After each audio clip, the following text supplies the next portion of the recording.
John's blocked on my Twitter. I blocked him.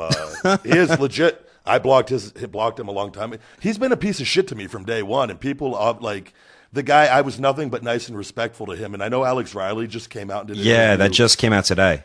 When people hear what really happened with that, they're gonna lose their shit. Like, and I know I have a pretty good idea what happened with that and the guys in WWE, and it's fucking hilarious, and it's hilarious because what people will find out about John and whatever, but it's just he's done. So he used to shit talk me when I was in the ring. I remember working against Mark Henry. You got to remember, like, I came up with all these guys in developmental, so like I know everyone that's sitting backstage. Who would shit talk, Alex or John? No, John. No, okay. John. I used to be back there for John when Riley was in the ring, when they were fucking with him because John was hot at him because of what happened with all this. And it's not my place to discuss that. No, let him take that. Yeah. Yeah. No, absolutely.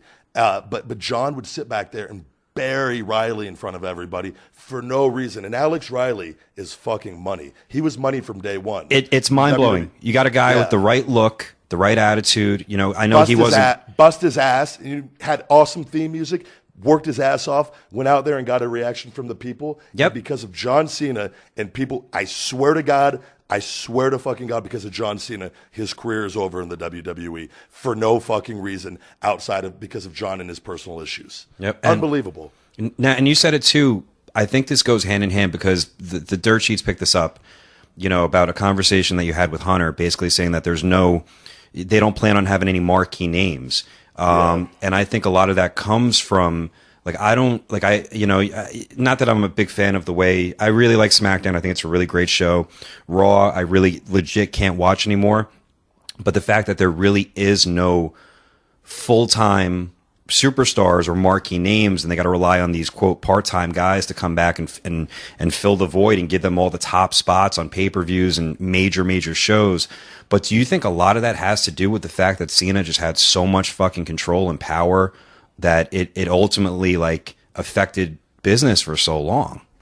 Yeah, he's been poison to the wrestling industry, and I told you this. We've talked about this before, and again, this is my opinion, but you know what? I think I'm pretty accurate on this.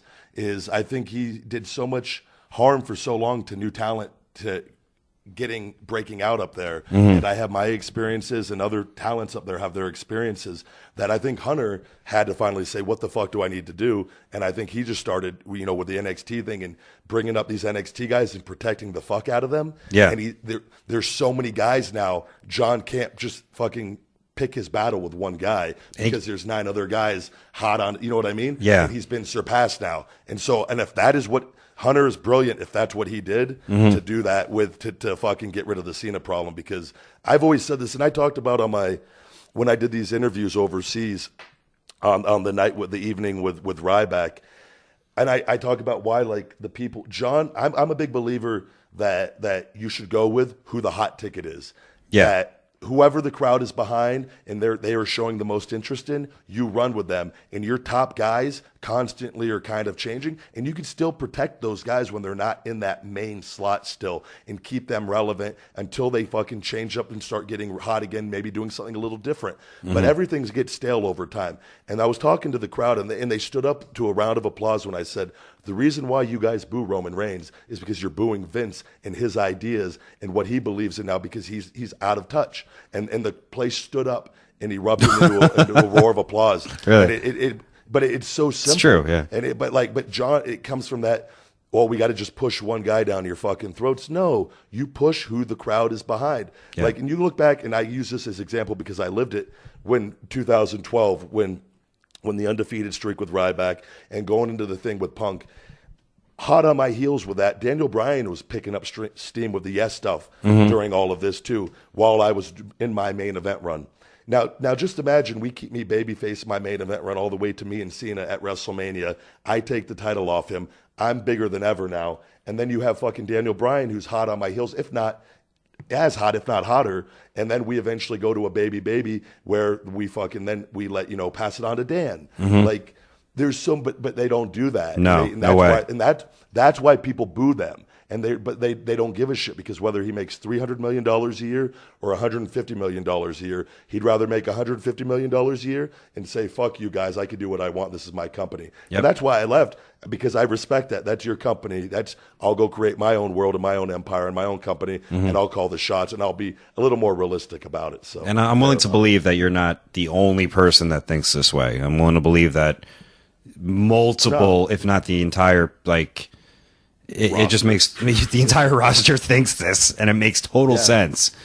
And that's why I left. I always said it takes, and I didn't obviously leave in the top position, but I left with some good standing, with some good equity in my name. And I always said, like, it is going to take somebody, standing up and just saying the way shit is. And that's what, like, that's the best compliment I can get for this podcast, when people say, we appreciate you just telling your truth, speaking the truth. And this is 100% from my perspective and what I believe. And I'm telling you, I've lived it. I've been there. I've been figured in for a long time, and things need to change. And it's just interesting to hear all the things going on up there and whatnot. But I totally made the right decision, and I'm so happy being away from that. But somebody needs to speak up for all the guys, because the guys there don't have that luxury. So.